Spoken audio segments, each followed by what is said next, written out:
the word assassin was never used by the Vice President. Just some points here.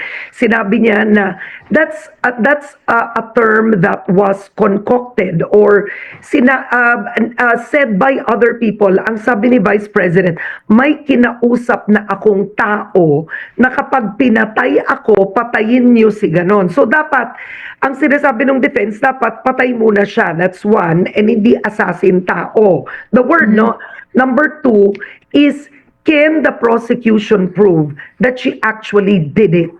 Kasi, in effect, I think what they're saying is that Dutertes are known to be quite, we've seen it with the former President Duterte. Diba? They're very grandiose with their words. They say things sometimes you don't know kung totoo o hindi.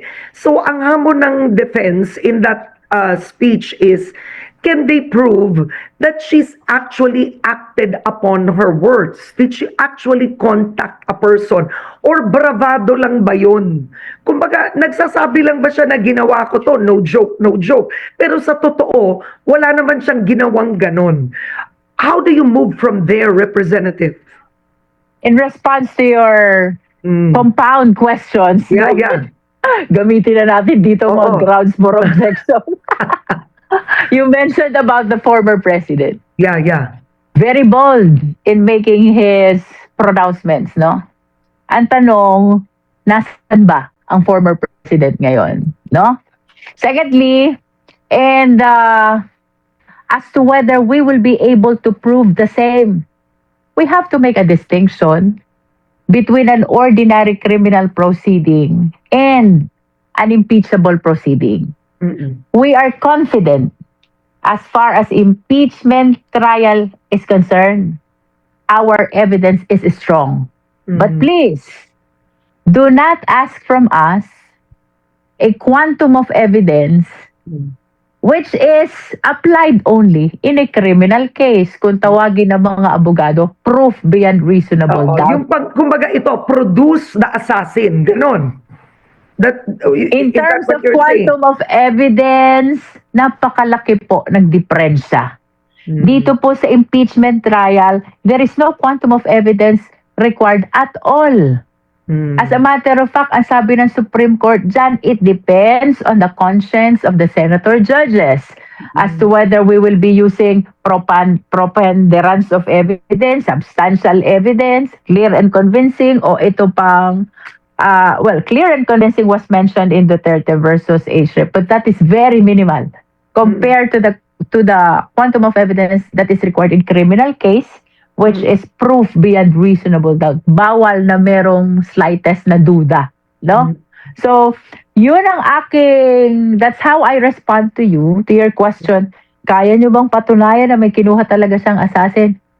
Wait, this is not a criminal case, no? What we are testing here is whether or not the impeachable official continues to possess the fitness to be able to serve as such and to be able to run to any public office in the future, no? Fitness to. As a matter of fact, come to think of it, dito nga sa impeachment trial, wala nga ditong punishment na imprisonment. Wala. 'Di ba? Ang sabi ng Constitution, no penalty further than removal and disqualification to hold any public office. Although dinugtungan nila yan.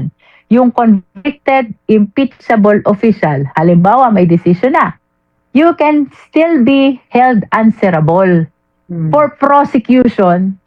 Tapos ng impeachment doon, impeachment trial, may decision na.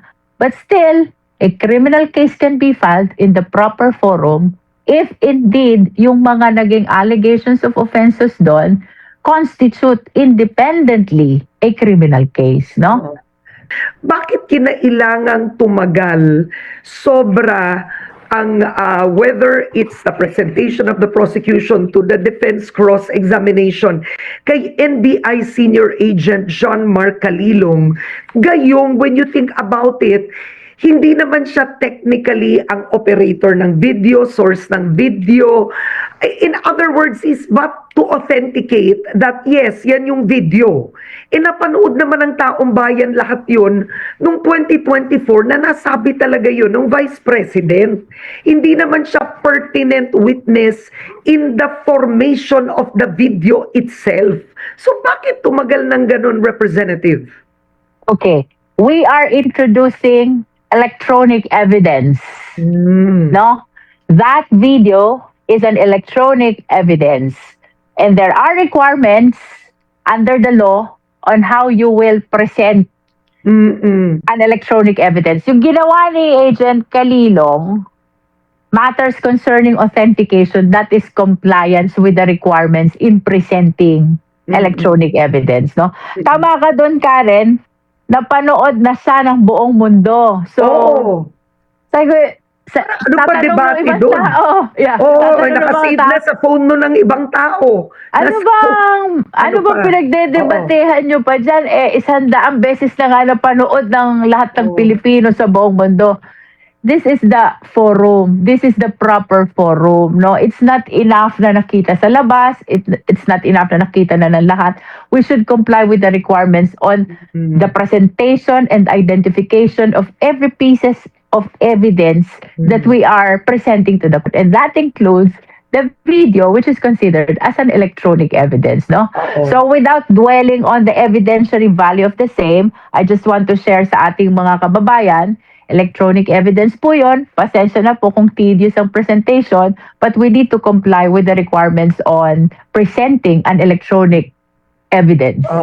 There is no qualification under the law that a lawyer be the presiding officer. There's still a debate ongoing if it should only be the Senate President. But let's move on from that. Seeing what you are seeing now, you are a lawyer. Of course, all the members of the prosecution team are lawyers. Correct. But technically, when we look at the Constitution, walang requirement na ganon. Seeing what you're seeing now, dapat ba ang presiding officer, lawyer, doesn't have to be chief. But now that we're seeing this now, kasi of course, Davide was Chief Justice, no? Juan Ponce Enrile was a lawyer, one of the best legal minds in the country. So, correct. Talaga bang dapat lawyer? As a matter of requirement, hindi, no? But for purposes of having an orderly proceeding, no? Siguro realization ko 'yon. Na okay din na lawyer na ang ginawang presiding officer kasi you will never know kung anong magiging manifestations ng prosecution. You will never know kung anong magiging manifestations ng defense. While we all understand that this is not a purely legal proceeding, paano kung biglang bumagget ng legal terminology yung parties?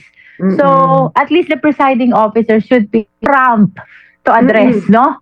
But I have nothing against actually with Senate President Win Gatchalian. As a matter of fact, nung hindi ko pa nakita si Senator Cheese mag-preside, I was thinking na baka nga mas maging advantageous sa proceeding ang isang non-lawyer to be able to humanize the proceeding. Because after all, the Filipino people needs to understand everything that will happen, that is happening dito sa impeachment trial na ito. And having somebody as presiding officer who is a non-lawyer, I think he will be able to address the need to translate the terminologies, the proceedings, and everything into something na maiintindihan ng lahat ng tao. But then the hard part, I just want to end with this, is if you're a non-lawyer, how do you actually then know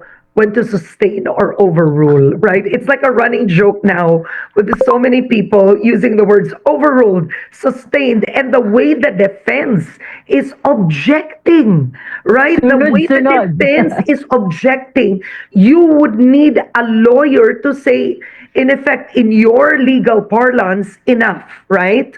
Yeah. Diba? Parang that's when, but now on that point, I agree with your observation, Karen. So, let's move on now. So, this will continue on Monday. Siguro, eto ma'am, no, kasi nagsumite naman ang bawat parties ng witnesses. So ang tanong ng ilan, eto, yung video na yun, nasabi yun ni Vice President, may mga inimbitahan ba, for example, yung kasama ni Vice President doon sa online media conference niya? Kasi may mga reporter siyang kausap, may Princess Maui, may iba, isa yon. Siyempre, yung attorney, kung bakit siya nagalit, her name being, I might get it wrong, yung ikinagalit niya, one of her staff members, Attorney Zuleika. Attorney Zuleika ipapatawag Lopez. rin ba yun, ma'am? So, ikwento nyo what we would be expecting to further prove the Vice President's intent, if there was malicious intent, if she meant that threat, di ba? You have to prove that grave threats is part, but how serious was the threat? O, yun, ma'am. Well, to reiterate, no, the position of the prosecution yesterday, so we reiterated our request for issuance of subpoena to Attorney Zuleika Lopez, to Attorney Lotok of NBI also. I think he's the head NBI agent of Kalilong, and also to Captain Bello of our security in the House of Representatives, no? Of course, all of them are important. Ang testimony nila, lahat relevant. And as to your question about how to prove kung paano naging impeachable, how serious is the threat that we are considering it as an impeachable official. Balikan natin, Karen, yung impeachable offense. Balikan natin, Karen, yung articles, ha? It is not only threat, it includes also constructing an assassin. It includes also destabilization. And that constitute in totality culpable violation of the Constitution and betrayal of public trust, including high crime, no?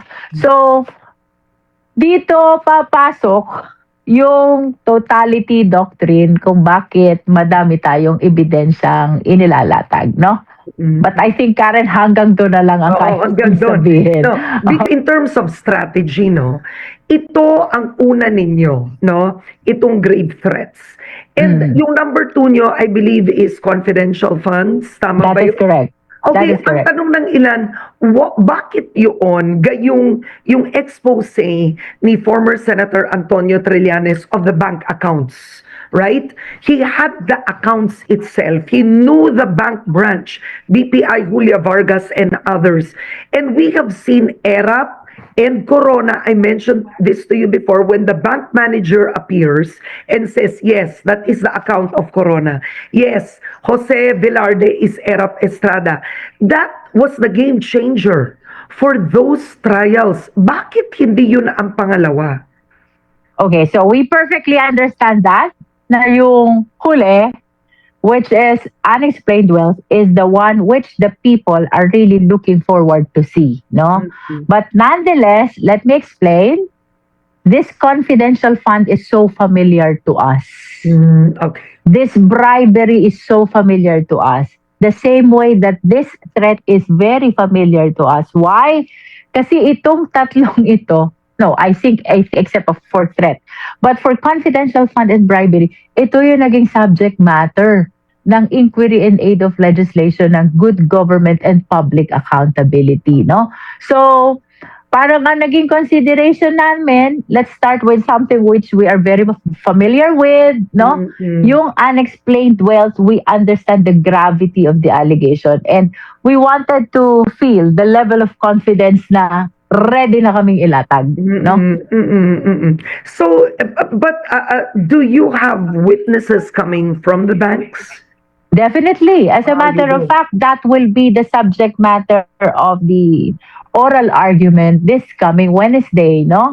Kasi may final tayo, meron po tayong nire-request sa impeachment court na issuance ng subpoena sa mga bank officials, bank records, no? That includes also, ang sabi ni presiding officer kahapon, isabay na natin sa oral argument yung sa AMLAC records and even the BIR records. Why? Iisa kasi ang issue dito eh.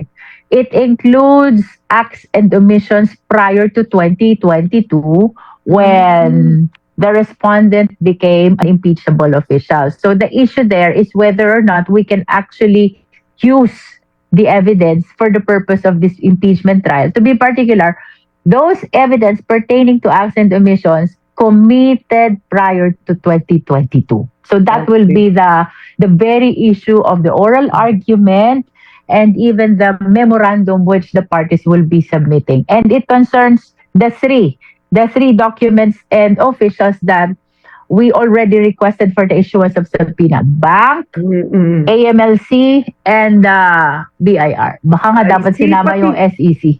Pero pati BIR, what about the, I think, National Internal Revenue Code, wherein with a person's income tax returns or tax records, the person itself has to issue a waiver or the president has to order the BIR to open it. Paano yun? Well, as far as I can recall, no, ang issue na prenounced to be the subject matter of the oral argument and the memorandum is the validity of including evidence prior to the term, no? So we are talking about the documents before 2022. But the one you mentioned is another thing. It's about confidentiality, no? Na kailangan muna ng waiver para ma-disclose yan sa court or sa any forum, no? But we already filed our request for the issuance of subpoena to BIR. We are anticipating na sasagot sila. At dun sa sagot nila, malalaman natin, Karen, magko-comply ba kami o hindi? At dun sa kanilang sagot na yon, they are supposed to support their position kung magko-comply ba sila o hindi. Perhaps makikita din natin doon if they are inclined to resort to the authority to be solicited from the executive, no, through the executive secretary, similar to what happened in the past impeachment cases. All right. Now, we're being very careful not to discuss the merits of the case itself, but the lead defense is Attorney Sheila Sison. What would you describe her opening statement? I mean, I think this would be interesting.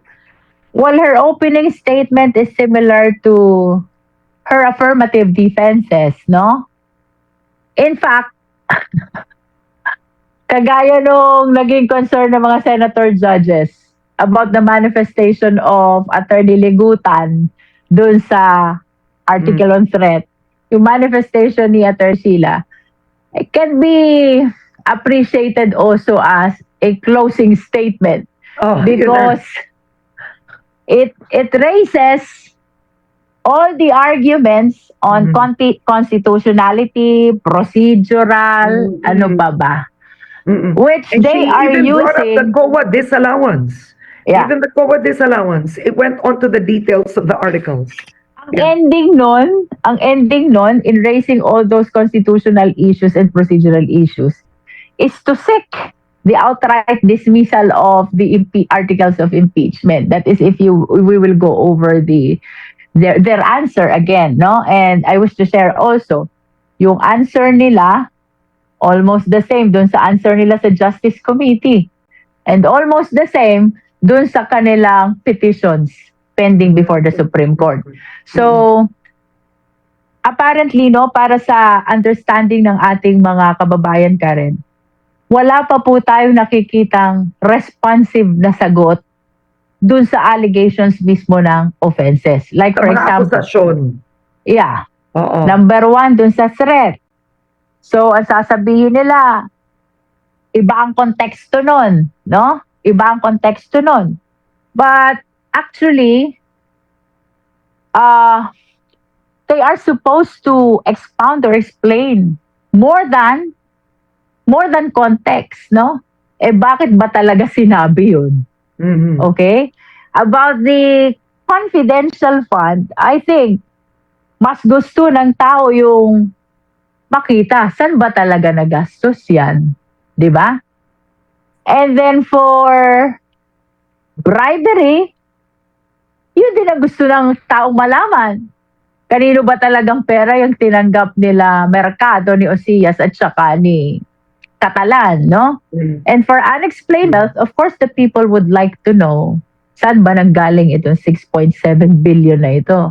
Bakit ba hindi tally yung lawful income dun sa net worth? Things like that. Apparently, they are anchoring their answer on issues of constitutionality and issues of procedure, issues of technicalities. Example, palagi nilang ginagamit yung mini trial. At narinig ulit natin yan doon sa opening statement nila. Ginagamit din nila itong invalid referral ng plenary papunta sa Justice Committee. They repeatedly raise also the issue of fishing expedition. Yeah. No? Yeah. And the then, Justice Committee actually looking for the evidence itself na dapat hindi daw. Right? yeah. Oo.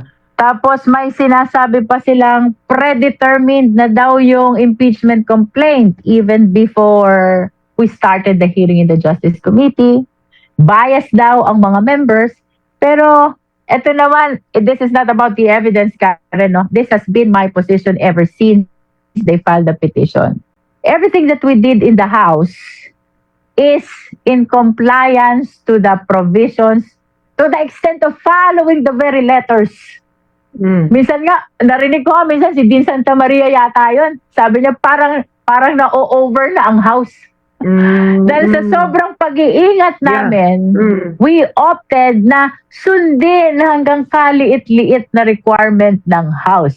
Na sometimes nga, yung Duterte versus HREP, tsaka yung rules ng House and even the Constitution, sometimes they are not aligned, no? So, kailangan pa namin dyan mag-focus, mag-brainstorming. Ano ba yung safest position natin dito na wala tayong mababiolate? Kaya, yung mga allegations nila doon sa petition na kinary over nila hanggang sa answer nila dito sa articles of impeachment, we totally deny that because we are maintaining the position that everything that's happened in the House is constitutional, valid, and in strict compliance with the rules, the Constitution, and the recent jurisprudence. Okay, but then when you said with the first article of impeachment, the response on why did she say that, the defense did say because number one, they brought up Plan Romanov, diba? Parang Plan Romanov, which the Romanovs, as we know in history, were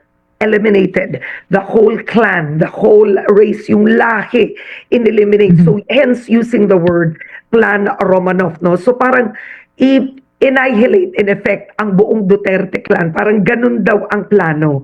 So according to the defense that was asked by a Princess Maui in the online press conference, hence the Vice President responding in that manner. So in effect, sinagot yun. Kasi ang sabi niyo, Representative, hindi sinagot. Sinagot yung dahilan kung ba't niya nasabi yun is allegedly she was responding as, this is a quote, mother, wife, remember? Ginamit yun in court. Kaya ganun daw ang response niya. So does that mean that they are admitting having uttered those words? Because if they will be claiming that there is a Romanov thing, no, imputed against the family, then that would mean that they're admitting having uttered all those threats, having contracted an But you see, hindi yan sinabi ni Attorney Ligutan sa korte. Hindi niya sinagot tulad ng sagot niyo ngayon. He didn't say, are you admitting now that she uttered those words? That also would have been good court TV. No. And that